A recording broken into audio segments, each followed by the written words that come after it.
Olá pessoal, tudo bem? Eu sou Oscar Frank, consultor econômico da RJ Investimentos, e esses são os destaques econômicos da semana até 12 de julho de 2026. Semana que ficou marcada pelo novo acirramento das tensões entre Estados Unidos e o Irã que chegou a atacar algumas embarcações que transitavam no Estreito de Hormuz. Houve retaliação da parte americana e todo esse cenário conflituoso fez com que a cotação do barril de petróleo do tipo Brent aumentasse em cerca de 5% depois de ter retornado para níveis anteriores à guerra.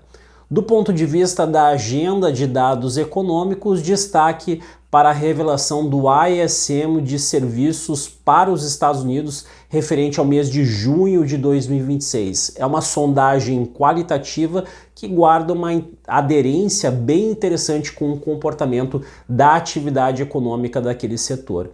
Então a leitura foi de 54 pontos, o que denota um crescimento em relação ao período imediatamente anterior, uma vez então que o número superou 50 pontos, ou seja, o patamar de neutralidade.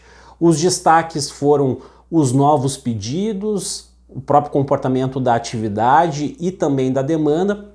Outro aspecto que chamou atenção foi o emprego, que depois de 3 leituras no terreno negativo, voltou a registrar expansão no mês de junho de 2026, e também a parte dos custos percebidos pelos empresários, que desaceleraram, porém permanecem em patamares historicamente elevados. Então, de uma maneira geral, o indicador é consistente com uma expansão robusta do setor americano no mês de junho de 2026.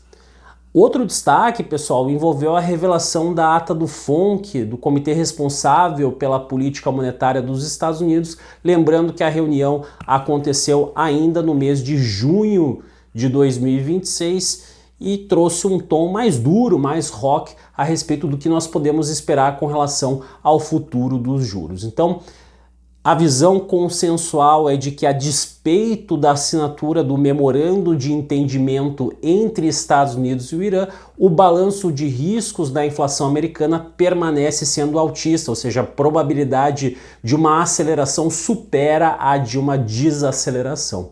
Além disso, do ponto de vista da política monetária, alguns membros já enxergavam motivos para defender um aumento de juros naquela reunião realizada no mês de junho de 2026. Além disso, vários deles acreditam que o nível atual de juros na faixa entre 13,50% e 3,75% ao ano não é restritivo, ou seja, não colabora para frear o ritmo de crescimento da atividade econômica e, consequentemente, dos preços, e que em cenários onde a inflação se mostra mais resiliente, quase todos os diretores concordam que o nível de juros precisa ser mais alto. Então, isso reforça a perspectiva de que no curto prazo nós tenhamos aí um aumento de juros da parte dos Estados Unidos. Aqui no Brasil, destaque absoluto para a revelação do IPCA, do Indicador Oficial de Inflação, para o mês de junho de 2026,